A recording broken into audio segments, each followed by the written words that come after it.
কেউ যদি যুদ্ধের ময়দান থেকে পলায়ন করে তো ফাকাদ বাআ বিগাদাবিন মিনাল্লাহ, সে আল্লাহ রাব্বুল আলামিনের গজব নিয়ে যেন সে ফিরে আসলো, এবং তার ঠিকানা হলো জাহান্নাম। আর সেই জাহান্নাম এর ঠিকানা কত না মন্দ। আজকে আমরা কবিরা গুনাহ সমূহের মধ্যে অন্যতম একটি কবিরা গুনাহ নিয়ে আলোচনা করব, আর সেটি হলো আল ফিরারু মিনাজ জাহফ, যুদ্ধের ময়দান থেকে পালিয়ে যাওয়া। এটা বড় অপরাধ সমূহের একটি অপরাধ, যেহেতু এর উপর নির্ভর করছে ইসলামের শৌর্য, বীর্য, ইসলামের মান এবং মর্যাদা। একজন মুসলিম সৈনিক যদি বিনা কারণে এইভাবে যুদ্ধের ময়দান থেকে পলায়ন করে তাহলে এটা নিঃসন্দেহে অত্যন্ত দুঃখজনক। এজন্য এটাকে কবিরা গুনাহ বলে আখ্যায়িত করা হয়েছে।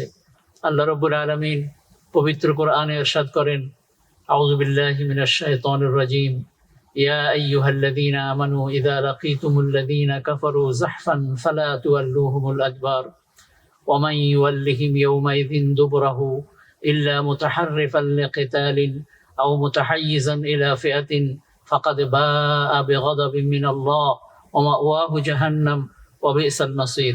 হে মুমিনগণ, যখন তোমরা কাফেরদের বিরুদ্ধে যুদ্ধে মুখোমুখি হও তখন তোমরা কখনো পৃষ্ঠ প্রদর্শন করো না।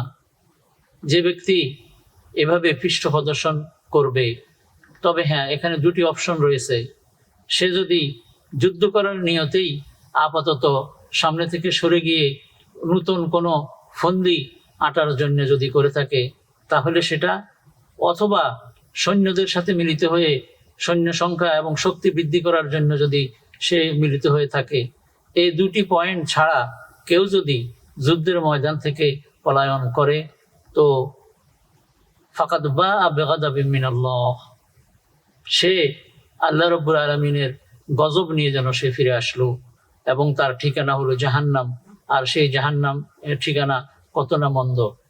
আর আবু হুরায়রা রাদিয়াল্লাহু তাআলা আনহু থেকে বর্ণিত হাদিসে আমরা এর পূর্বেও অন্য প্রসঙ্গে শুনেছি, রাসূল আকরাম সাল্লাল্লাহু আলাইহি ওয়াসাল্লাম বলেছেন, ইজতানিবুস সাবআল মুবিকাত, তোমরা ধ্বংসকারী 7টি জিনিস থেকে নিজেদেরকে বাঁচিয়ে রাখো। তখন সাহাবারা জিজ্ঞাসা করলো যে ওমা হুন্না ইয়া রাসূলুল্লাহ, সেই 7টি জিনিস কি কি? তখন রসুল যে 7টি জিনিস বলেছেন তার মধ্যে একটি হলো ওয়াত্তাওয়াল্লি ইয়াউমাজ যাহফ, মানে যুদ্ধের ময়দান থেকে যুদ্ধের দিন পলায়ন করা, পৃষ্ঠ প্রদর্শন করা। এটা কবিরা গুনাহ। আমি বলেছি যেহেতু এটার সাথে ইসলামের মান, সম্মান, ইজ্জত সম্পৃক্ত, সুতরাং বিনা ওজরে কেউ এটা করলে সেটা মহাপাপ হবে। এক সময় এমন ছিল যে মুসলমানেরা একজন আর কাফেরদের 10 জনের মোকাবেলায় তাদেরকে টিকে থাকতে হতো, পলায়ন করা জায়েজ হতো না। এজন্য কোরআনে কারিমের মধ্যে আল্লাহ রাব্বুল আলামিন বলেছেন, ইয়াকুম মিনকুম 20 সাবিরুনা ইয়াগলিবু মিআতাইন, তোমাদের মধ্যে যদি 20 জন ধৈর্যশীল যদি থাকে তাহলে কাফেরদের 200 জনকে তারা পরাজিত করতে পারবে।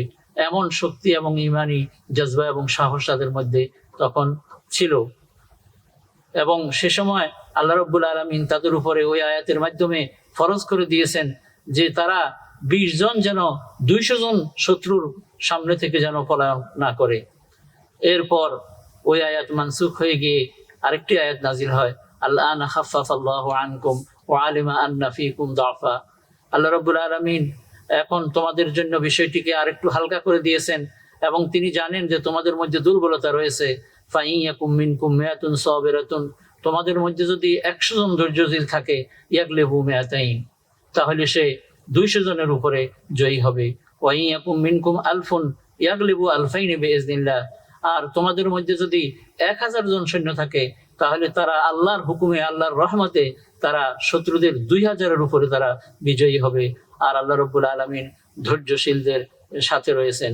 তো এই আয়াতের মাধ্যমে আল্লাহ রাব্বুল আলামিন ফরজ করে দিয়েছেন যে 100 জন যেন 200 জনের সামনে থেকে পলায়ন না করে। সুতরাং বর্তমান পরিস্থিতিতে যদি মুসলিম সংখ্যা 10 জন হয় তাহলে তারা 20 জনের সামনে থেকে তারা সরে যেতে পারবে না।